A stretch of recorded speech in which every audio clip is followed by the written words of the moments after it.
ቤት ገብታለች ማለት ነው። የገባችበት ምክንያት እንግዲህ ቤዝቾ እኔ ሰራተኛ ፈልጋለሁ ብላ ነበረ። ሰራተኛ ፈልጋለሁ ብላ የተናገረችው ለደላላ ነበር። ግን እሱ ደግሞ ሳሚ ደላላውን አናግሮት ደላላው ሳሚን ካናገረው በኋላ ልጅቷ ከዚህ በፊት ከሱራፌል ጋር ተኝታ ነበር ማለት ነው። እና እያስፈራራች ነበረ ብር እየጠየቀችው።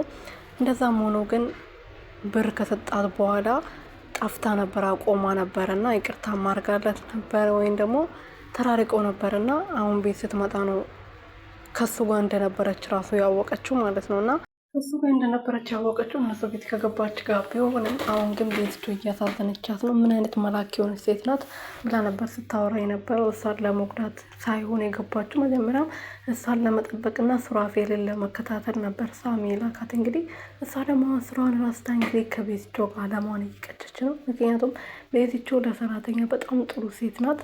እሱንም እያወቀች እንግዲህ ዝም ብላለች ማለት ነው። ሴት ልጅቷ የገባችበትን ነገር እረስታለች። ሳሚ ደግሞ እየደወለ ምን ላይ ደረሽ፣ ምን ሆንሽ፣ ቤዝቾ ምን ሆነች ብሎ እያስጨነቃት ነው። ሱራፌል ግን አልወደዳትም። ሰራተኛ ወይም ሮቤል ወይም ደግሞ ሳሚ ወይም ደግሞ ቲጂ ናት የላከቻቸው የላኳት። ስለዚህ እባክሽ ጥንቃቄ አድርጌ፣ እስከዛሬም ከዚህ በፊትም ሰው በማመንሽ ነው የተጎዳሽ። ስለዚህ አሁንም መጉዳት ካልፈለግሽ ይሄን ነገር አቁሚ፣ ሰው አትመኝ፣ ምግብ የሰራችልሽንም እንዳበይ። እኔ ልክኛ እኔና አንቺ ወተን ስንመጣ ምግብ ሰርታ ስጠብቀን እንደዛ ነበር ክቡ ያልኩት፣ ምግቡን አልበላም ያልኩት ብለው ሲናገራት ነበር። ቤዝቾ ግን ልጅቷ በጣም ምስኪን ናት፣ ካሁኑ ተመችታኛለች። ስለዚህ ሰውዬ አትጨነቅብኝ የኔ ውድ ባል ብለዋለች። የኔ ውድ ባል እንደዚህ ስትጨነቅልኝ ስላየው በጣም ደስ ብሎኛል። ምክንያቱም እስከ ዛሬ በጣም ብዙ በደል ማድረስ ያብኛል፣ እኔም ብዙ ጎድቻለሁ።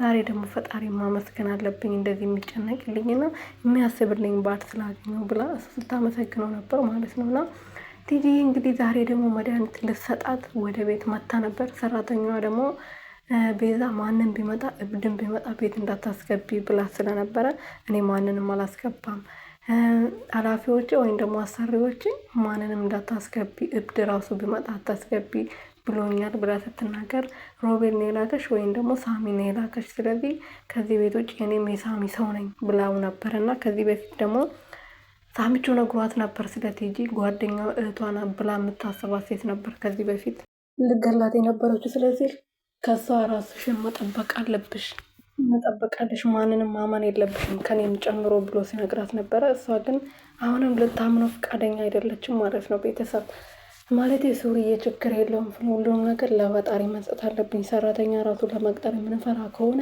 ለኛ በጣም ከባድ ነገር ነው የሚሆነው ብላ ስትነግረው ነበረ። ሱራፌልን ደግሞ ጠዋት ተነስቶ እባክሽ እኔ ቤዛን ያገባት ሳላፈቅራት ለገንዘቧ ብዬ ነበር ያገባት፣ አሁን ግን በጣም አፈቅራታለሁ፣ ያለ ሰው ህይወት የለኝም። ቤዛን የሆነ ነገር ለማድረግ እሷን ለመጉዳት ወደዚህ ቤት ከመጣሽ ከሷ በፊት እኔን አስቀድሚ ብሎ ሰራተኛ ስለምናት ነበር ማለት ነው።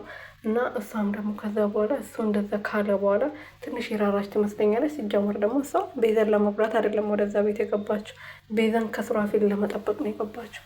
እና ለሳሚ ስትናገር ነበር እሷን የሚጎዳ ሰው አይደለም፣ እንደውም በጣም ነው የሚያፈቅራት፣ በጣም ነው የሚንከባከባት፣ ዝም ብለህ ነው የማይሆን ቦታ ነው የላከኝ ብላ ስትነግረው ነበር ማለት ነው። አሁን አንቺ ማውራትሽን አቁሚና እሷን ወሬውን ትተሽ የተፈጠረውን ነገር ንገረኝ ብሎ ሲያስጨንቃት ነበረ።